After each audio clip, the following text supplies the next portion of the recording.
অসমৰ জনজীৱনত যদি শংকৰ মাধৱৰ আদৰ্শ যদি প্ৰয়োগ কৰে তেন্তে নিশ্চয় অসমৰ অসমীয়া পৰিয়ালবিলাকক কোনেও একো ক্ষতি কৰিব নোৱাৰে। এতিয়া শংকৰ মাধৱৰ আদৰ্শ কি? শংকৰ মাধৱে আমাক কি কি উপদেশ প্ৰদান কৰিছে? শংকৰ মাধৱে প্ৰদান কৰা উপদেশেই হ'ল ভাগৱত ধৰ্ম। শংকৰ মাধৱে আমাক উপদেশ প্ৰদান কৰিছে যে ভগৱন্তৰ চৰণত তোমালোকে সাত্বিক আহাৰ অৰ্পণ কৰিবা, আৰু সেই ফলস্বৰূপে আজি আমি সাত্বিক আহাৰ অৰ্পণ কৰিছোঁ, নহয়নে বাপ? যদি ভগৱন্তক আমি সাত্বিক আহাৰ অৰ্পণ কৰিছোঁ তেন্তে আপোনাৰ মোৰ হৃদয়ত থকা ভগৱন্তজনক আমি কি আহাৰ অৰ্পণ কৰিছোঁ, এই কথাটো কিন্তু আমি লক্ষ্য কৰিবই লাগিব। এই কথাটো আমি বাৰম্বাৰ লক্ষ্য কৰিব লাগিব। ভাগৱত শ্ৰৱণ কৰি ভাগৱত পাঠ কৰি ঘূৰি ফুৰিলেই নহ'ব, ভাগৱত ধৰ্ম আমাৰ জীৱনশৈলীত প্ৰয়োগ কৰিবই লাগিব। আৰু ভাগৱত ধৰ্মৰ মূল বস্তুটো হ'ল খাদ্য সংস্কাৰ। যুৱক যুৱতীসকলে আগত তেওঁলোকে বৈবাহিক জীৱন আৰম্ভ কৰিবলৈ আহি আছে, নহয়নে বাৰু বাপ? আপুনি মই ভাগৱত পাঠ কৰিছোঁ, শ্ৰৱণ কৰিছোঁ, এয়া আমাৰ বিনোদন, আমাৰ কৰিবলগীয়া নাই। আমি যি কৰি গ'লোঁ, ভুল হ'লেও হ'ল, শুদ্ধ হ'লেও হ'ল, নহয়নে বাৰু বাপ? পৰাপক্ষত আমি ভুলকেই কৰিলোঁ গোটেইখিনি জীৱনত। আজি আমি ভাগৱত কৈছোঁ, হয়তো আপোনালোকে ক'ব পাৰে যে বাপ আপুনি কথাখিনি কৈছে, আপোনাৰ জীৱনত এইখিনি প্ৰয়োগ হৈছেনে?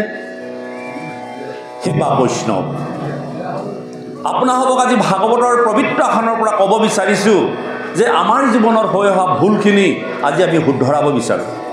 কেনেকৈ শুধৰাম? আমাৰ জীৱনত নহয়, আমি আপোনালোকক কৈছোঁ যে চোৱা, আমালৈ চোৱা, আমাৰ জীৱন কেনেকৈ দুৰ্গতিৰে ভৰিছে। ল'ৰাই কথা নামানে, কন্যাই কথা নামানে, ঘৰত শৃংখলা নাই, ঈশ্বৰ আলাপ নহয়, ভবামতে আমি কথাখিনি সফল কৰিব নোৱাৰোঁ। ইয়াৰ মূল কাৰণ কি? আমি যেতিয়া বৈবাহিক জীৱন আৰম্ভ কৰিছিলোঁ, যেতিয়া আমি জগতলৈ সন্তান আহ্বান কৰিছিলোঁ, তেতিয়া আমি ভাগৱত ধৰ্ম ৰক্ষা কৰা হোৱা নাছিল। গতিকে মই আজি যুৱক যুৱতীসকলৰ উদ্দেশ্যে এই কথাখিনি কৈ আছোঁ। তেখেতলোকে ভাগৱত কিয় শ্ৰৱণ কৰিব লাগে? তেখেতলোকে ভাগৱত ধৰ্ম কিয় পালন কৰিব লাগে? এই কাৰণেই পালন কৰিব লাগে যিহেতুকে তেখেতলোকৰ সংসাৰখন আগত পৰি আছে, নহয়নে বাৰু? ভাগৱতৰ ৩য় স্কন্ধত যেতিয়া ভগৱন্ত পুৰুষে সৃষ্টি কাৰ্য আৰম্ভ কৰিবৰ বাবে নাভি কমলৰ পৰা ব্ৰহ্মাক সৃষ্টি কৰিছিল, আৰু ব্ৰহ্মাই সেই জলয়ৰ পলত কেৱল পদুম্ভুৰ ফাহৰ ওপৰত থাকি কোনো মুহূৰ্ত নাপাইছিল, কেৱল জল আৰু জল। তেওঁ অনুভৱ কৰিছিল যে মই ক'ত স্থিতি হৈ আছোঁ, যে মই ক'ৰ পৰা আহিলোঁ। এই সূত্ৰটো বিচাৰি বিচাৰি নলীডালে গৈ কোনো মুহূৰ্ত নাপালে। পুনৰ ঘূৰি আহি তেওঁ কি কৰিলে? পদুম ফুল পাহৰ ওপৰত বহিলে, চাৰিওফালে চালে, এখন মুখ আছেই, যিফালেই ঘূৰি চালে সেইফালে এখন মুখ হ'ল। এনেকৈ তেওঁ 3খন মুখ হ'ল, আৰু আগৰ যিখন মুখ আছিলে সেই মুখখনৰ সহিতে তেওঁ 4খন মুখ হ'ল, যাক চতুৰানন ব্ৰহ্মা বুলি কোৱা যায়। তাৰ পাছত তেওঁ চিন্তা কৰি আছে, বহু সময়ৰ পাছত টপ টপ টপ শব্দ শুনিবলৈ পালে। লগে লগে তেওঁ ভাবিলে যে তপস্যা কৰিব লাগিব। অৰ্থাৎ আমি জীৱনৰ যদি অস্তিত্ব বিচাৰোঁ, আমি জীৱনৰ যদি মূল্য বিচাৰোঁ, জীৱনত যদি কাৰোবাক পাবলৈ বিচাৰোঁ, তেতিয়াহ'লে আমি কি কৰিব লাগিব? তপস্যা কৰিব লাগিব। তপস্যা আমি কেনেকৈ কৰিম? ভাগৱত ধৰ্ম ৰক্ষা কৰিব লাগিব। তপস্যা কৰিলেহে আমি আমাৰ স্থিতি নিৰূপণ কৰিব পাৰিম। ব্ৰহ্মাদেৱে স্থিতিটোহে বিচাৰিছে যে মই ক'ত ৰৈ আছোঁ। আৰু তপ কৰোঁতে বহু বছৰ তপ কৰাৰ পাছত তেওঁ হৃদয়ত এজন পুৰুষৰ প্ৰতিচ্ছবি তেওঁ দৰ্শন হ'ল, আৰু লগে লগে ভগৱন্তই আহি তেওঁক চেতন শক্তি দিলে। দেখিলে যে তেওঁ হৃদয়ত যিজনক দেখি আছিল আৰু বাহিৰত সেই একেজন পুৰুষেই, অৰ্থাৎ ভগৱন্ত পুৰুষক দেখা পালে। ভগৱন্ত পুৰুষক দেখা পাই তেওঁ নমস্কাৰ কৰিলে, সেৱা সৎকাৰ কৰিলে, আৰু ভগৱন্ত পুৰুষে ব্ৰহ্মাদেৱক আজ্ঞা কৰিলে যে তুমি এই জগতখন সৃষ্টি কৰিব লাগে, নহয়নে বাৰু বাপ?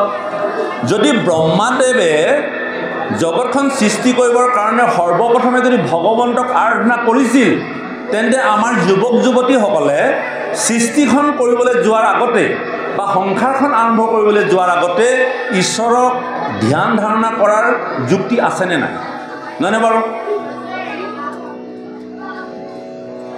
কদম ঋষিক গৈ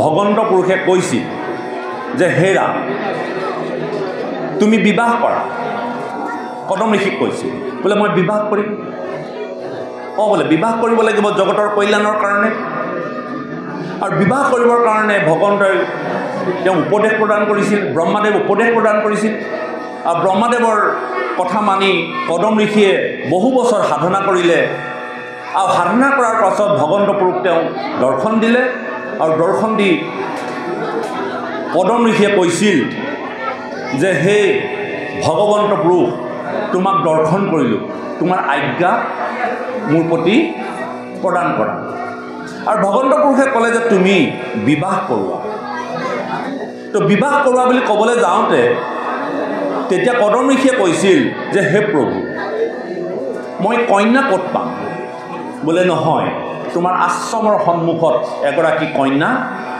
ইতিমধ্যে মই সাজু কৰি ৰাখিছোঁ যাৰ নাম দেৱহতী অৰ্থাৎ স্বয়ম্ভু মনু আৰু শতৰূপাৰ কন্যা হ'ল দেৱহতীক কদমলৈ বিয়া দিবৰ কাৰণে লৈ আহিছে আৰু ভগৱন্তই কৈছে যে তোমাৰ আশ্ৰমৰ সন্মুখত এগৰাকী কন্যা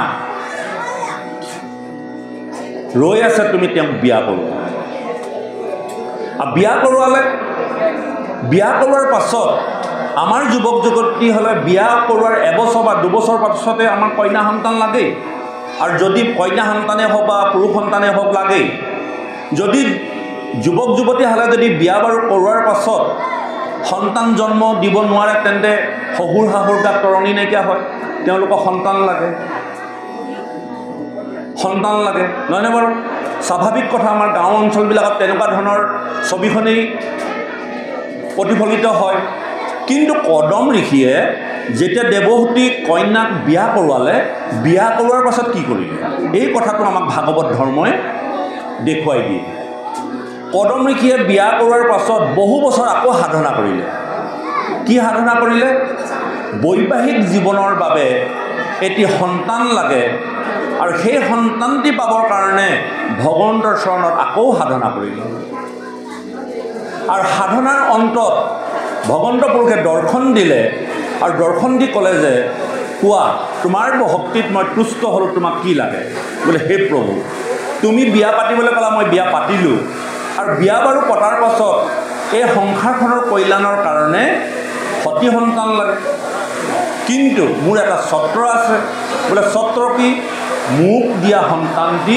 তোমাৰ নিচিনাই হ'ব লাগিব তেতিয়া ভগৱন্ত পুৰুষে ক'লে যে মোৰ নিচিনাটো আৰু বেলেগ নাই তোমাৰ যেতিয়া ভক্তিত মই সন্তুষ্ট হৈছোঁ তেন্তে মই নিজেই যাব লাগিব আৰু সেইদৰে আহি কপিল মুনি কদম আৰু দেৱহতীৰ সংসাৰখনলৈ ভগৱান হিচাপে নামি আহিল এতিয়া আমাৰ কৈ থকা কথাখিনি তাৎপৰ্য কি যে আমি যুৱক যুৱতীসকলক ভাগৱত ধৰ্ম এইকাৰণে শিকাব লাগে যে তেওঁলোকে যিহেতুকে সংসাৰখন আগবাঢ়ি আহিছে এই সংসাৰখন সুচাৰুৰূপে বা তেওঁলোকৰ সংসাৰখনত এটি বৈষ্ণৱ সন্তান বা ঈশ্বৰৰ নিচিনা সন্তান যদি বিচাৰে তেন্তে বিয়া বাৰু কৰাৰ আগতেই ভাগৱত ধৰ্ম পালন কৰিব লাগিব আৰু এই ভাগৱত ধৰ্ম পালন কৰিবলৈ যাওঁতে চাৰি পুৰুষাৰ্থ সাধনৰ প্ৰথমটি সাৰ্থকতা ধৰ্ম আৰু ধৰ্ম ৰক্ষা কৰিবৰ কাৰণে পঞ্চমটি পদ্ধতি হ'ল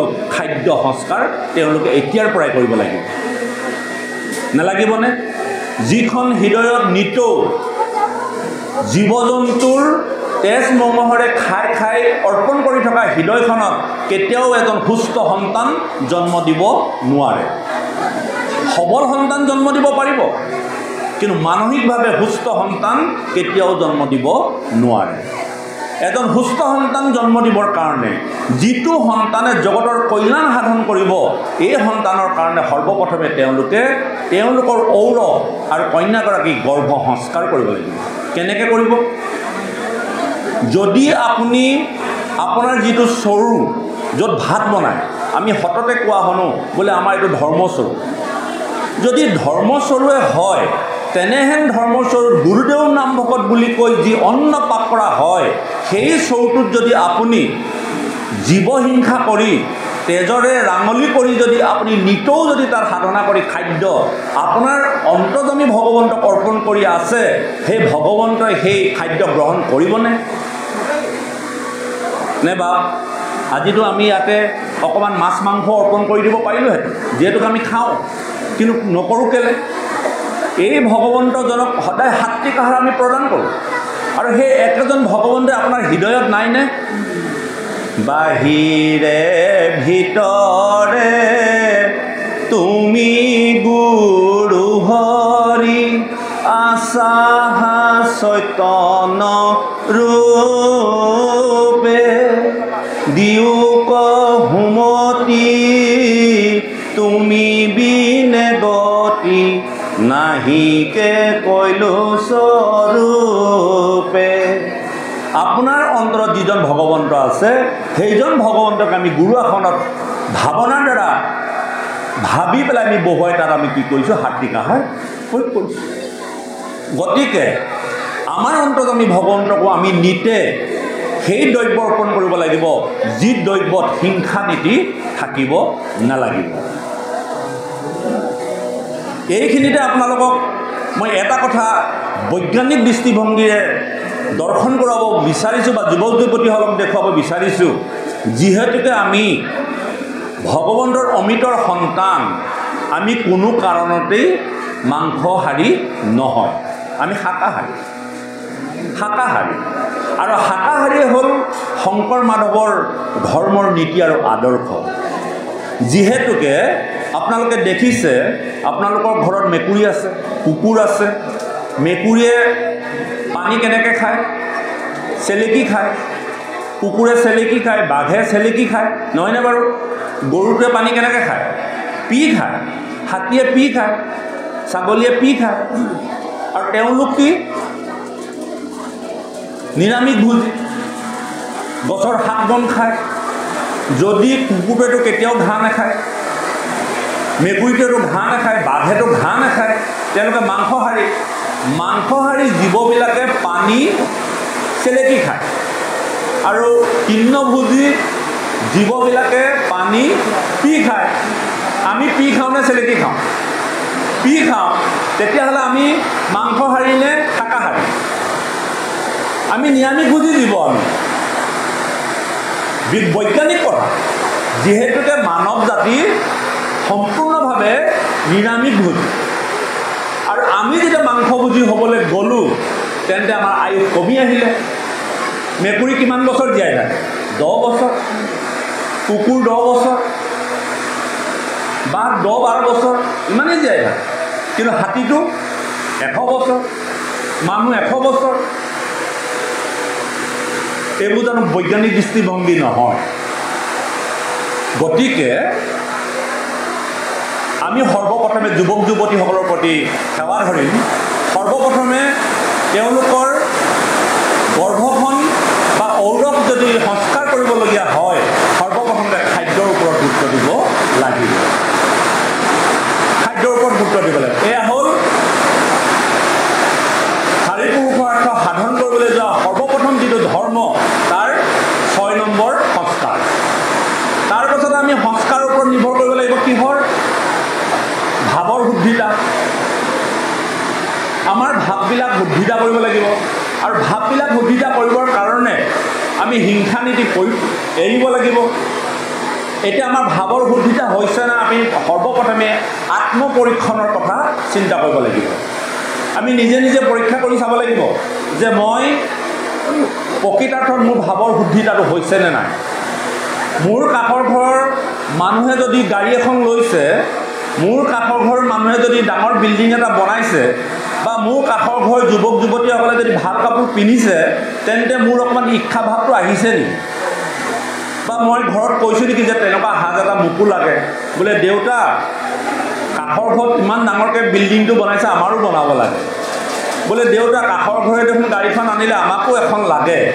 এনেকুৱা ভাৱনা আহিছে নেকি? যদি ভাৱনা আহিছে তেন্তে জানক আপুনি ইচ্ছাপৰায়ণ হৈ আছে। আপুনি ভাৱ বুদ্ধিতা কৰিব লাগিব। আপোনাৰ কাষৰ ঘৰত আপুনি যেনেধৰণে তেওঁলোকে জীৱন নিৰ্বাহ নকৰক, তেওঁলোকক আপুনি চকু দিলে লাভ নহ'ব। আপোনাৰ সামৰ্থ্য, আপোনাৰ কৰ্ম অনুসৰি আনক অপকাৰ নকৰাকৈ যদি আগবাঢ়ি যায়, সেই কথাটো আমি নিজে নিজে আত্মপৰীক্ষণৰ ব্যৱস্থা কৰিব লাগিব। এয়া ভাৱৰ শুদ্ধিতা। আৰু ভাৱৰ শুদ্ধিতা হ'লেহে আমাৰ জীৱন শুদ্ধিতা হ'ব, আৰু তেতিয়াই আমাৰ চাৰি পুৰুষাৰ্থ সাধন কৰাৰ সৰ্বপ্ৰথম যিটো ধৰ্ম, সেই ধৰ্ম ৰক্ষা হ'ব। নে বাপ? তাৰপিছত আহিলে কি? তাৰপিছত আহিলে বিচাৰৰ শুদ্ধিতা। বিচাৰৰ শুদ্ধিতা যদি আমি কৰোঁ, সপ্তম নম্বৰ যিটো প্ৰণালী, এই বিচাৰৰ শুদ্ধিতা কৰিবলৈ যাওঁতে আপোনাৰ মোৰ বিচাৰ বিবেচনাবোৰ কেনেকুৱা? আমি সমাজত থাকি কেনেকুৱা বিচাৰ কৰিছোঁ? আমাৰ বিচাৰে কাৰোবাক অন্তৰত আঘাত দিছে নেকি? আমাৰ বিচাৰে কাৰোবাক ক্ষতি কৰিছে নেকি? এই বিচাৰ, কাৰণ বিচাৰৰ ওপৰতে নিৰ্ভৰ কৰিব এখন সমাজ, বিচাৰৰ ওপৰতে নিৰ্ভৰ কৰিব এখন ঘৰ, বিচাৰৰ ওপৰতে নিৰ্ভৰ কৰিব এটা জীৱন। যে মই কি খাম, কি কৰিম, ক'লৈ যাম, কি পঢ়িম, কি ধৰ্ম গ্ৰহণ কৰিম, কোনজন গুৰুৰ ওচৰলৈ আমি যাম, এই বিচাৰ যিটো শুদ্ধিতা থাকিব, তেতিয়াহে আমাৰ চাৰি পুৰুষাৰ্থ সাধন কৰাৰ ধৰ্ম নামৰ সাৰ্থকতাটো সাধন হ'ব। নহয়নে বাৰু? এতিয়া আমাৰ কথা হ'ল কি, আমি ভাগৱত ধৰ্মৰ ওপৰতে কৈ আছোঁ কথাখিনি, যিখিনি কথা সেইখিনিয়ে আছে, মই কথাখিনি কৈ আছোঁ। আমাৰ যুৱক যুৱতীসকলৰ উদ্দেশ্যে মই কৈছোঁ যে আমি বিয়া কিয় পাতিব লাগে, বিয়া সৰ্বপ্ৰথম ক'ৰ পৰা আৰম্ভ হ'ল, এই কথাটো জানিব লাগিব। আমি জানোনে বিয়া কেতিয়াৰ পৰা আৰম্ভ হ'ল? সৰ্বপ্ৰথম বিয়া কোনে পাতিছিলে, এই কথাটো জানিব লাগিব। সৰ্বপ্ৰথম বিয়া পাতিছিলে মহাদেৱ আৰু পাৰ্বতী, নহয়নে বাৰু? তাৰ আগত বিয়া নাই। সেই বিয়াখন কেনেকৈ আহিলে? যেতিয়া তাৰকাসুৰে স্বৰ্গত দেৱতাসকলক যুদ্ধত পৰাস্ত কৰি তছনছ কৰিছে, আৰু তাৰকাসুৰক বধ কৰিবৰ কাৰণে দেৱতাসকলৰ কোনো ধৰণৰ শক্তি নাই, তথৈবচ হৈছে, স্বৰ্গ ৰাজ্য কাঢ়ি লৈছে তাৰকাসুৰে। আৰু দেখিলে যে তাৰকাসুৰৰ পৰা বাচিবৰ কাৰণে আমাৰ উপায় নাই, যিহেতুকে দেৱতাসকলৰ প্ৰজনন ক্ষমতা নাই, দেৱতাসকলে সংসাৰ বৃদ্ধি কৰিব নোৱাৰে, দেৱতাসকল অমৰ, তেওঁলোকে যিমানকেইজন জন্ম হ'ল সিমানকেইজনেই আছে, নেবাহেও নুটুতেও। আৰু নেবাহেও নুটুতেও কাৰণেহে আকৌ মৰ্ত্যৰ লগত মানৱ জাতি ভগৱন্তই ৰচনা কৰিলে। গতিকে সেই দেৱতাসকলে যেতিয়া তাৰকাসুৰক পৰাস্ত কৰিব নোৱাৰে, তেন্তে তাৰকাসুৰক পৰাস্ত কৰিবৰ কাৰণে এজন শক্তিশালী যোদ্ধা প্ৰয়োজন হ'ব। এতিয়া শক্তিশালী যোদ্ধা ক'ত পাব? তেনেকুৱা এজনটো যোদ্ধা সৃষ্টি কৰিব লাগিব, আৰু তেওঁলোকেতো সৃষ্টি কৰিব নোৱাৰে। লগে লগে আহি ব্ৰহ্মাদেৱৰ ওচৰত প্ৰাৰ্থনা কৰিলে, সেই পিতৃদেৱ, তাৰকাসুৰৰ উৎপাতত আমি স্বৰ্গৰ দেৱতাসকল থাকিব নোৱাৰা হৈছোঁ, আমাক ৰক্ষা কৰিব লাগে। তেতিয়া ব্ৰহ্মাদেৱে তেওঁলোকক পৰামৰ্শ দিলে যে তোমালোকে মহাদেৱ শিৱৰ ওচৰলৈ যোৱা, মহাদেৱ শিৱৰ ওচৰলৈ যোৱা। বোলে কিয়? মহাদেৱক কোৱাগে যে মহাদেৱে বিয়া পাতি এটি সন্তান জন্ম দিয়ক, যিটো সন্তানৰ দ্বাৰা স্বৰ্গ ৰাজ্য ৰক্ষা কৰিব, দেৱতাসকলক ৰক্ষা কৰিব, অসুৰসকলক নিধন কৰিব। আৰু সেই অনুপাতে দেৱতাসকলে ব্ৰহ্মা আৰু ভগৱন্তৰ নিৰ্দেশ পালি মহাদেৱৰ ওচৰলৈ আহিলে। মহাদেৱেতো তপ কৰি থাকে, জপ কৰি থাকে। আহি পেলাই ক'লে যে হে মহাদেৱ, বিয়া পাতিব লাগে। বোলে মই বিয়া কিয় পাতিম? মইতো এজন যোগী, যোগী হ'ল ঈশ্বৰৰ লগত সদায় যোগ কৰি থাকে নামৰ জৰিয়তে, মইতো বিয়া বাৰু নাপাতোঁ। বোলে নহয়, পাতিব লাগিব। বোলে কিয় পাতিব লাগিব? বোলে তাৰকাসুৰে আমাৰ স্বৰ্গ ৰাজ্য আক্ৰমণ কৰি আমাক তছনছ কৰিছে, তাৰকাসুৰক বধ কৰিবৰ কাৰণে আমাক এটি বীৰ্যৱান সন্তান লাগে। তেতিয়া মহাদেৱে ক'লে হ'ব, তোমালোকৰ কল্যাণৰ কাৰণে, জগতৰ কল্যাণৰ কাৰণে বিবাহ পাতিম, কিন্তু পাত্ৰী লাগিব, পাত্ৰী লাগিব। তো পাত্ৰী ক'ত পাম? আৰু দেৱতাসকলে ব্ৰহ্মাকে সমীক্ষ কৰি সকলো পাত্ৰীৰ সন্ধানত গুচি গ'ল। আৰু পাত্ৰীৰ সন্ধান বিচাৰোঁতে বিচাৰোঁতে সতীয়ে দেহ ত্যাগ কৰি হেমগিৰি পৰ্বতত পাৰ্বতীয়ে 12 বছৰ পুষ্পিতা হোৱাৰ পাছত শান্তি ধৰ্ম ৰক্ষা কৰি এজন পবিত্ৰ স্বামীৰ আশাত তেওঁ ধ্যান কৰি আছে। আমাৰ যিসকল যুৱতী 12 বছৰ হোৱাৰ লগে লগে শান্তি বিয়া হয়, আমি যে শান্তি বিয়াবিলাক পাতোঁ, প্ৰকৃততে এই শান্তি বিয়াবিলাক কোনো শাস্ত্ৰত নাই। ক'ৰ পৰা আহিলে, কেনেকৈ আহিলে নাজানো। এগৰাকী কন্যা পুষ্পিতা হোৱাৰ লগে লগে তেওঁ সন্তান সম্ভৱা হয় আৰু সেইদিনাৰ পৰাই তেওঁ এটি ব্ৰত পালন কৰে। কি ব্ৰত? সতীত্ব ব্ৰত। আৰু সতীত্ব ব্ৰত পালন কৰাৰ লগে লগে তেওঁ যাতে কোনো পুৰুষৰ স্পৰ্শত নাযায়, সেইদিনাৰ পৰাই তেওঁ এটা সাধনা কৰে, যিটো সতীত্বৰ সাধনা। আৰু আমাৰ শান্তি বিয়াবিলাক পতাৰ পাছত আমি কি কৰোঁ? 2-3 দিন ৰখীয়া কৰোঁ, বিভিন্ন লোকক মাতি আনি ছোৱালীজনী যে পুষ্পিতা হ'ল জনাই দিলোঁ, নহয়নে বাৰু? আচলতে ছোৱালীগৰাকী পুষ্পিতা হোৱাৰ খবৰটো মাকে দেউতাকক নক'লে গমেই পাব লাগে, কাৰণ তেওঁ মনে মনে সতীত্ব সাধনা কৰিব লাগে, যাতে কোনো পুৰুষৰ স্পৰ্শলৈ নাযায়। আমাৰ আইসকলে তোলনি বিয়া নামত গায়, দোকানলৈ নাযাবা, মৰ্টন দিলে নাখাবা। কেলৈ গায়? সেই নামটো তোলনি বিয়াত গায়, নহয়নে বাৰু? বোলে দোকানলৈ নাযাবা, মৰ্টন দিলে নাখাবা। তাৰমানে কোনোবা পৰপুৰুষৰ স্পৰ্শ হ'লে তোমাৰ সতীত্ব নষ্ট হ'ব, আৰু সতীত্ব নষ্ট হ'লে তোমাৰ জীৱনৰ যি লক্ষ্য আৰু আদৰ্শ ভংগ হ'ব। আৰু পাৰ্বতী অৰ্থাৎ পৰ্বতত জন্ম হোৱাৰ কাৰণে তেওঁ পাৰ্বতী, নহয়নে বা? হেমন্তগিৰি পৰ্বতত তেওঁ আছিল পিতৃৰ নাম। গতিকে পাৰ্বতীয়ে 12 বছৰৰ লগে লগে শান্তি ধৰ্ম ৰক্ষা কৰিছে, অৰ্থাৎ তেওঁ কোনো পুৰুষৰ স্পৰ্শত নাই। তেওঁ এজন পবিত্ৰ স্বামী আশা কৰিছে, যিজনে তেওঁৰ গৰ্ভত এটি বীৰ্যমান বলৱান সন্তান জন্ম দিব পাৰিব। আৰু লগে লগে দেৱতাসকলৰ সহিতে ব্ৰহ্মাই গৈ পাৰ্বতীক পালেগৈ, আৰু পাৰ্বতীক অনুনয় বিনুনয় কৰি আনি মহাদেৱৰ লগত বিয়া পাতি দিলে। এতিয়া মহাদেৱে যোগী, পাৰ্বতী ভোগী, নহয়নে বাৰু? মহাদেৱেতো সদায় ৰাম নাম জপ কৰি থাকে, তেওঁ যোগী ব্যক্তি, আৰু পাৰ্বতী এজন স্বামীৰ আশাত আছে ভোগ। যোগৰ লগত ভোগ আৰু ভোগৰ লগত যি যোগ কৰা হয় তাকে আশ্ৰম বুলি কোৱা হয়। আপোনালোকৰ গৃহবিলাকো আশ্ৰম হ'ব। আপোনালোকে আশ্ৰম লিখিব পাৰিব। কেলৈ লিখিব পাৰিব? গৃহস্থী ধৰ্মটো ভোগ।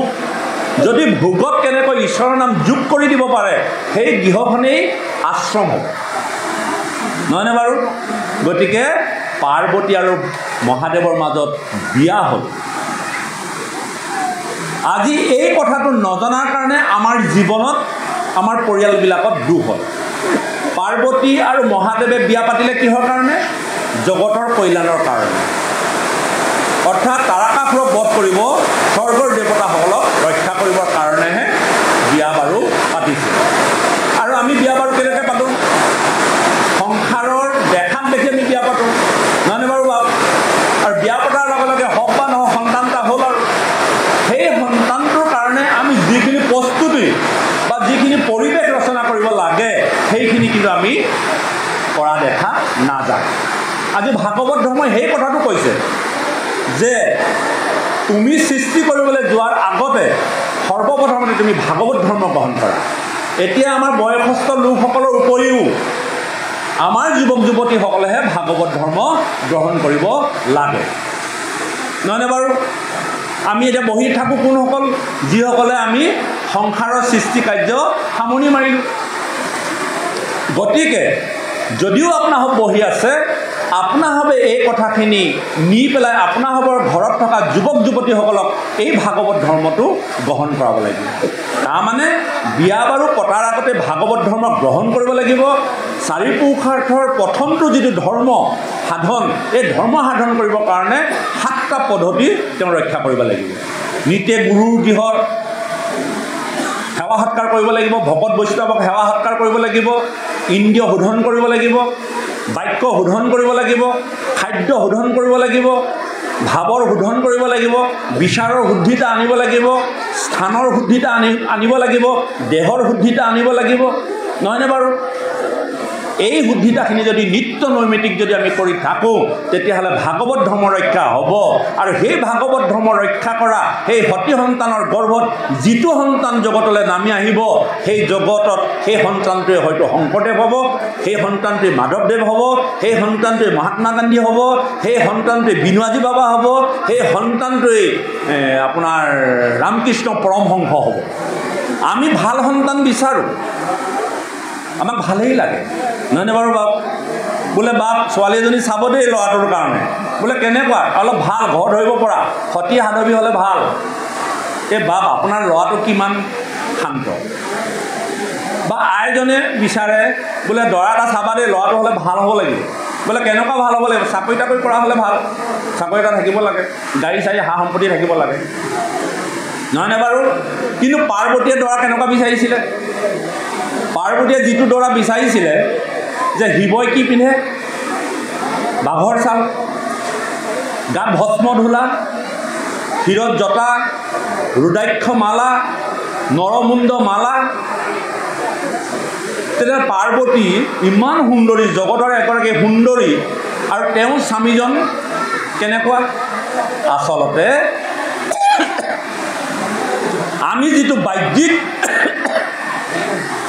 যিটো বাহ্যিক দেখিছোঁ, কিন্তু পাৰ্বতীয়ে আচলতে বাহ্যিকটো চোৱা নাই।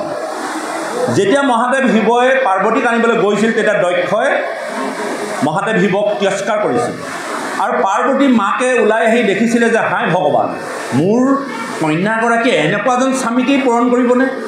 কিন্তু পাৰ্বতী যেতিয়া ওলাই আহিছিল, তেওঁ পৰম আনন্দিত হৈছিল। অৰ্থাৎ পাৰ্বতীৰ সাধনাৰ জৰিয়তে মহাদেৱ শিৱৰ অন্তৰখন দেখিছিল, যে এজন সৎপুৰুষ মানে মহাদেৱ শিৱই যোগৰ বলেৰে তেখেতৰ যিটো বীৰ্য, সেই বীৰ্য ঊৰ্ধ্বগামী কৰি শিৰ পৰ্যন্ত উঠাই থৈছিল। যিটো সন্তানৰ নাভিৰ তলত বীৰ্য থাকিব, সেই সন্তানৰ বা সেই পুৰুষৰ পৰা যিটো সন্তান জন্ম হ'ব, সেই সন্তানটো পেটাত্মা হ'ব, পেটৰ লোকৰ পৰা আহে, আৰু সেই সন্তানে কেতিয়াও জগতত কল্যাণ সাধন কৰিব নোৱাৰে, পৰিয়ালৰ কল্যাণ সাধন কৰিব নোৱাৰে।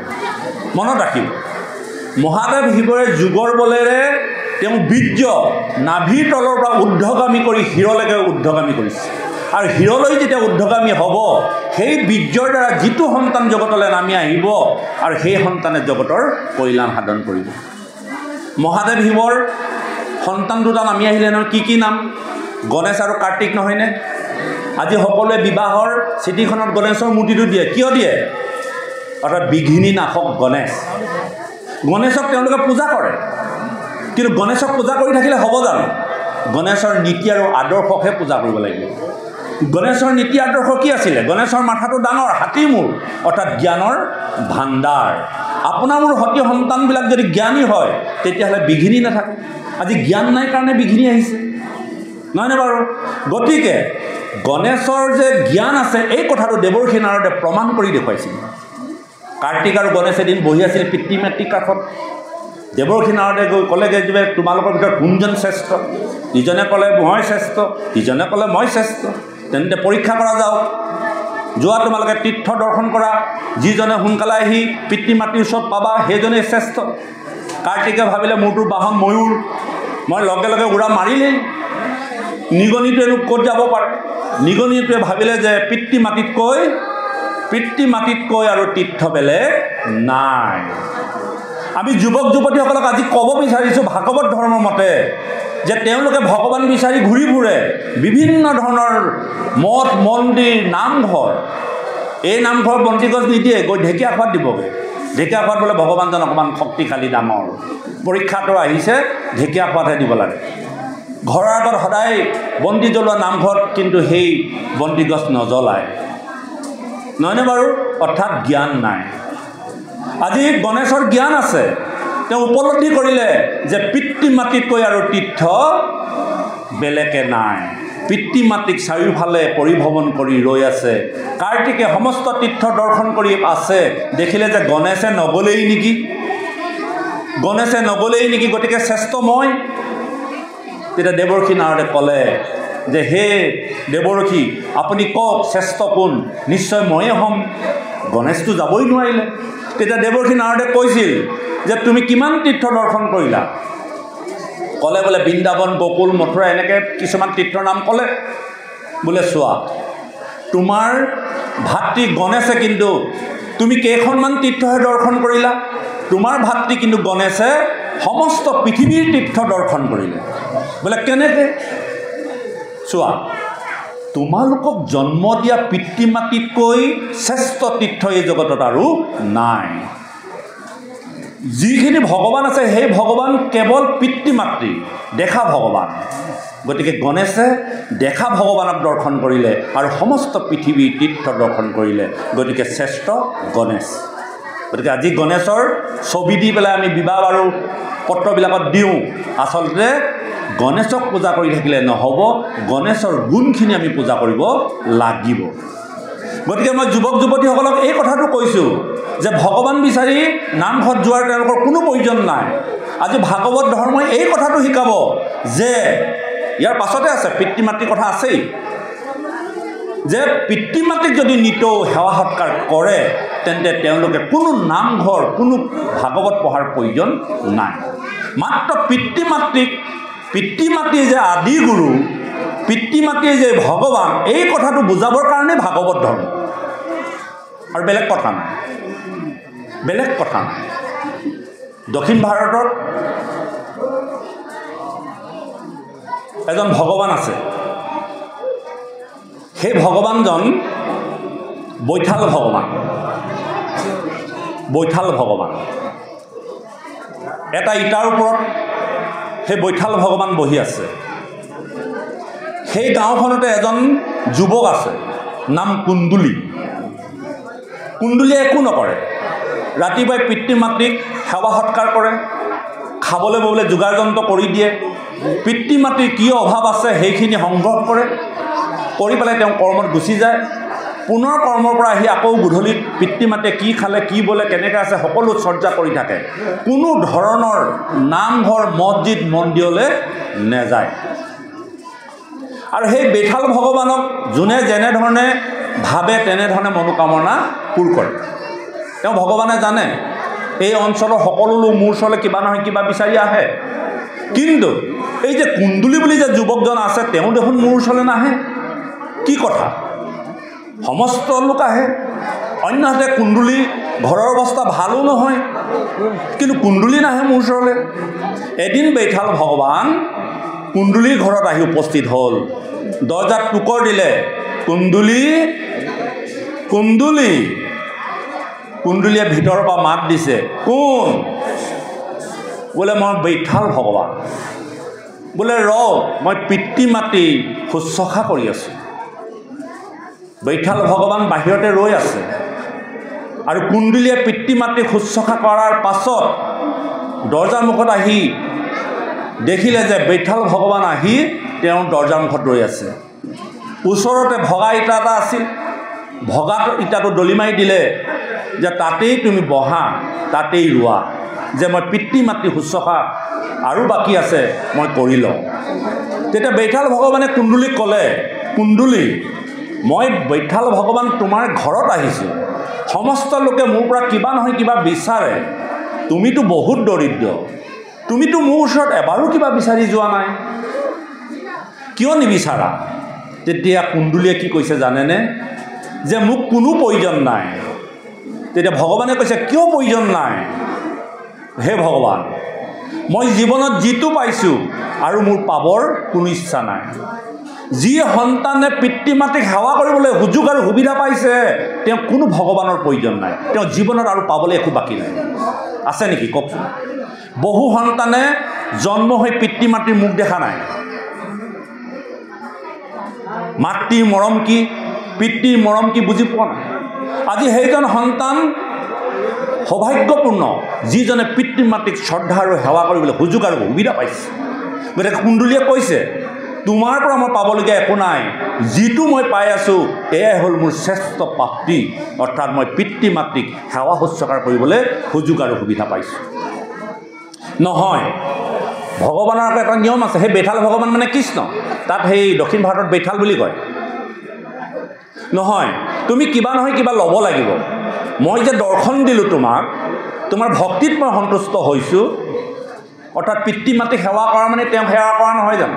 তেওঁতো গম পাই আছে, তেওঁকতো দিবলৈ আহিছে, এতিয়া কুণ্ডলীয়ে নলয়। বাৰে প্ৰতি ভগৱন্তই কৈ আছে লোৱা।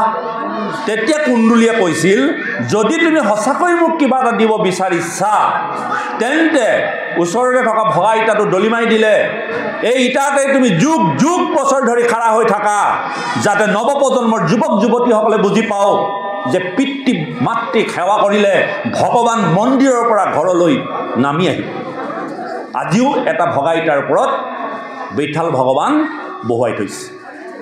তুমি এইটোকে দিয়া মোক, যে জগতত এটা খ্যাতি থাকি যাওক, যুৱক যুৱতীয়ে বুজক যে এই ভগৱানক কিয় এটা ভগা ইটাৰ ওপৰত ৰাখি থৈছে। অৰ্থাৎ যিজন ভক্তই নিজৰ পিতৃ মাতৃক সেৱা আৰু শুশ্ৰূষা কৰি ভগৱানক তেওঁৰ গৃহলৈ মাতি আনিব পাৰিছিল, সেইজনেই হ'ল কুণ্ডলী আৰু সেইজনেই হ'ল বৈঠাল ভগৱান। গতিকে মই যুৱক যুৱতীসকলক কাটৰে প্ৰাৰ্থনা জনাম যে পিতৃ মাতৃক সেৱা শুশ্ৰূষা কৰক, আৰু জীৱনত কৰিবলগীয়া একো নাই। তাৰ ভিতৰত আকৌ দুটা কথা আছে। মই এটা পৰিয়ালৰ কথা কৈছোঁ, দুটি সন্তান। এটি সন্তানে পিতৃ মাতৃৰ আজ্ঞা পালন কৰে, যি কৰিবলৈ কয় তাকে কৰে, আৰু এজন সন্তানে সেৱা সৎকাৰ কৰে। ৰাতিপুৱা পিতৃয়ে কৈছে, মাতৃয়ে কৈছে, সমাজত কৈছে, ভাগৱতত কৈছে বোলে পিতৃ মাতৃক সেৱা কৰিব লাগে। ৰাতিপুৱাই ধূপ ধূনালৈ সেৱা কৰিলে আৰু দিনটোৰ কাৰণে গুচি গ'ল। পিতৃ মাতৃয়ে কি খাইছে কি বৈছে একো খবৰ খাতি নলয়। আৰু এজনে কিন্তু কি কৰে, সেৱা সৎকাৰ নকৰে, পূজা অৰ্চনা নকৰে, কিন্তু পিতৃ মাতৃৰ অভাৱ অভিযোগ সকলো কথাৰ ওপৰত গুৰুত্ব দিয়ে। এতিয়া সেই দুজন সন্তানৰ ভিতৰত কোনজন শ্ৰেষ্ঠ? যিজনে সেৱা সৎকাৰ পূজা অৰ্চনা কৰিছে সেইজনে, নে যিজনে পিতৃ মাতৃক শ্ৰদ্ধা আৰু তেওঁলোকৰ পৰিচাৰ্য কৰিছে? অৰ্থাৎ সেইজন সন্তান শ্ৰেষ্ঠ। তেওঁ সেৱা সৎকাৰ পূজা অৰ্চনা কৰি থাকিলেই নহ'ব, পিতৃ মাতৃয়ে কি খাই ভাল পায়, পিতৃ মাতৃয়ে দুখ পাইছে নে কষ্ট পাইছে, পিতৃ মাতৃৰ ভাৱৰ লগত তেওঁ যদি মিল হৈ তেওঁ যদি পিতৃ মাতৃক সেৱা আৰু সৎকাৰ কৰিছে, তেন্তে সেইজন সন্তানে শ্ৰেষ্ঠ। ধূপ এডাল লগাই ভৰিত সেৱা কৰি থকাটোক ভাগৱতে কিন্তু কোৱা নাই। মই এই কথাটো আঁক মাৰি দিছোঁ, নহয়নে বাৰু? বাপ ভুল হৈছে নি বাৰু কথাখিনি? বোলে এই কথাখিনি যদি আমি যুৱক যুৱতীৰ মাজলৈ যদি ঠেলি দিব পাৰোঁ, আৰু প্ৰত্যেক ঘৰ মানুহে প্ৰত্যেকজন বাপ বৈষ্ণৱ আয়ে যদি এই ভাগৱত ধৰ্ম যদি আমি সতী সন্তানক প্ৰদান কৰিব পাৰোঁ, তেন্তে নিশ্চয় শংকৰ মাধৱৰ নীতি আদৰ্শৰে আমাৰ সমাজ, আমাৰ পৰিয়ালবিলাক আগবাঢ়িব। অন্যথা আমাৰ পৰিয়ালবিলাক, আমাৰ সমাজবিলাকত কিন্তু আমি এদিন খাৰা হৈ এনেকৈ বহি কিন্তু ঈশ্বৰৰ কথা শুনিব পৰা ব্যৱস্থা কিন্তু নাথাকিব। এই কথাটোকে বিনুৱাজী বাবাই সেই ভকত বৈষ্ণৱৰ আগত কৈ পঠিয়াইছে।